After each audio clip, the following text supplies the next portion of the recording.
ለዚህ እኛ ላለንበት ቦታ ግራውንድ መሬት ከሆነ እዚህ ጋር ላለው አጠገቡ ላለው ህንጻ 22ኛ ህንጻ ነው ማለት ነው። መሬቱ የቱ ጋር ነው ያለው? መሬቱን ለማግኘት ራሱ 1 ብር ትከፍላላችሁ በዩዋን። ምን አይነት ከተማ ነች? መሬት ማግኘት ሱሚ ነው ሱሚ። እዚህ አፓርትመንት ውስጥ በዚህ በኩል በጎኑ በኩል ይገባል። ሙሉ ለሙሉ እነዚህ አፓርትመንቶች አቋርጧቸው በዛ በኩል ነው የሚወጣው። 6ኛ ፎቅ ስመጣ ውጭ ወጣው። አንዴ እየተባበራቸው አንዴ መኪና መንገድ ላይ ነው የሚሸጠው ማለት ነው እንደ ቲማቲም። መኪና ነው በእናታችሁ። እኔ በጣም የምወደው ሲቪ ይሄን አንዴ ነው የምፈልገው። how much is this? ያ 2 ስጪኝ። ሰላም ተመልካቾቼ፣ ዛሬ ያለነው ደግሞ የት ነው?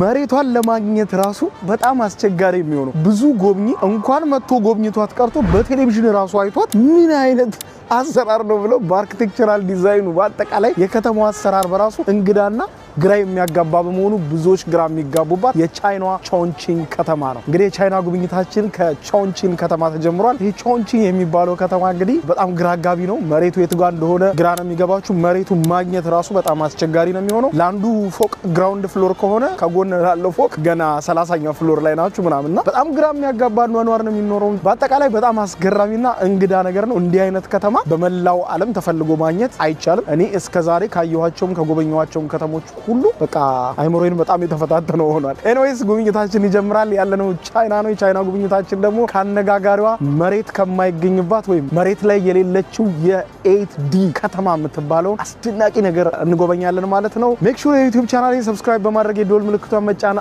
አትዘንጉ። እንዲሁም ይህንን ቪዲዮ ደግሞ ስፖንሰር አድርጎ ወደ እናንተ እያቀረበ ያለው ፊሶን ሪል ስቴት ነው።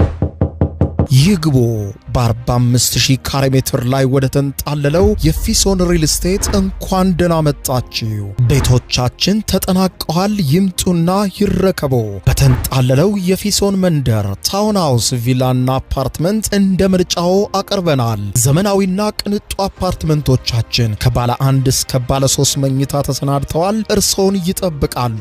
የከርሰ ምድር ውሃ፣ ለተለያዩ ፕሮግራሞች የሚሆን ሰፊ ቴራስ፣ 24 ሰዓት ቋረት ተጠባባቂ ጄኔሬተር፣ ሰፊና አስተማማኝ የመኪና ማቆሚያ፣ የደህንነት ካሜራ ጨምሮ ይሄ ቀረሽ የማይባል ዘመናዊና ቅንጡ አፓርትመንት። ምርጫው ቪላ ከሆነ ደግሞ የተሟላና በ340 ካሬ ሜትር ላይ ያረፈ በውስጡ 6 መኝታ ቤቶች፣ 7 መታጠቢያ ቤቶች፣ 2 ሳሎን፣ 1 ባህላዊና 1 ዘመናዊ ኩሽናዎችን በውስጡ ያቀፈ ቤትም አለን። ታውን ሃውስስ ቢሉ በፊሶን መንደር ምን ጠፍቶ 5 መኝታ ቤት፣ 6 መታጠቢያ ቤትን፣ 1 ባህላዊና 1 ዘመናዊ ኩሽና አካቶ በ190 ካሬ ላይ ያረፈ 2 መኪና ማቆም የሚያስችል ሰፊ ግቢ ያለው የፊሶን መንደር። ይምጡ ዛሬውኑ